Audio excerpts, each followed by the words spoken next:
If the HTC One was a glimpse of Android's thoughtfully crafted future, the Galaxy S4 represents its uninspired, fragmented past. Though packed to the brim with features and state-of-the-art specs, the Galaxy S4 struggles to differentiate itself from the competition and its predecessor with a cheap plastic design and overwrought array of OS-level apps.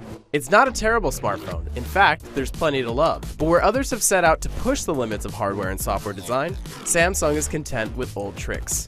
The Galaxy S4 is near identical to the Galaxy S3 with an all-plastic casing and faux metal accents. Samsung has made a few small tweaks, however, like reducing the bezel around the screen and trading rounded edges for hard lines and flat surfaces. The build is disappointingly cheap, with a flimsy snap-on back and a glossy finish that collects and highlights dirt and smudges. When it comes to aesthetic and build, the Galaxy S4 can't hold a candle to the iPhone 5 or the HTC One. But what the Galaxy S4 lacks in visual panache, it makes up for with powerful internals.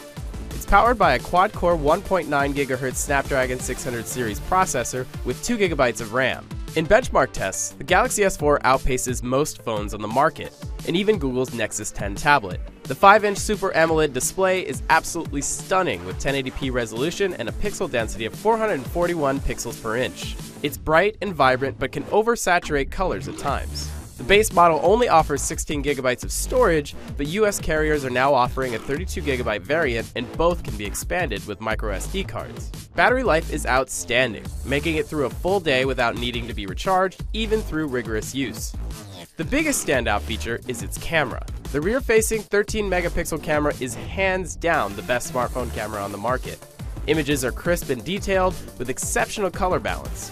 It also comes equipped with a broad array of modes, like Dual Shot, which captures images from both the front and rear cameras at once, and tools for removing unwanted objects and creating composited action shots. Whether or not users will use half of the camera's features remains to be seen, but they work well and produce great results. Samsung is also marketing the Galaxy S4 as a life companion, packing in a plethora of specialized apps like language translators, exercise and health trackers, group media sharing, and more. S-Health serves as a pedometer and a calorie counter, while Optical Reader can identify and digitize written text using the camera. Other Galaxy staples like split-screen app multitasking and S-Memo are also present. All told, the sheer number of features Samsung has crammed in the Galaxy S4 is impressive, but many feel gimmicky and impractical for normal use. What's worse, the apps feel completely compartmentalized and disconnected from the core user experience. And when users have access to the expansive Google Play Store, Samsung software just can't compete. And then there's the GS4's new gesture control technology. Using the front-facing camera and other sensors, the Galaxy S4 can detect a user's face or certain hand gestures to control media playback and scroll through pages. With Air Gesture, you can wave your hand over the screen to scroll up or down a page, while Smart Pause will automatically pause a video whenever you look away from the screen. But as cool as the gesture features sound, they're compatible with only certain apps and can be slow or imprecise. And really, Samsung is trying to solve a problem that doesn't exist. A simple tap or flick of the finger is already the fastest, most precise input method.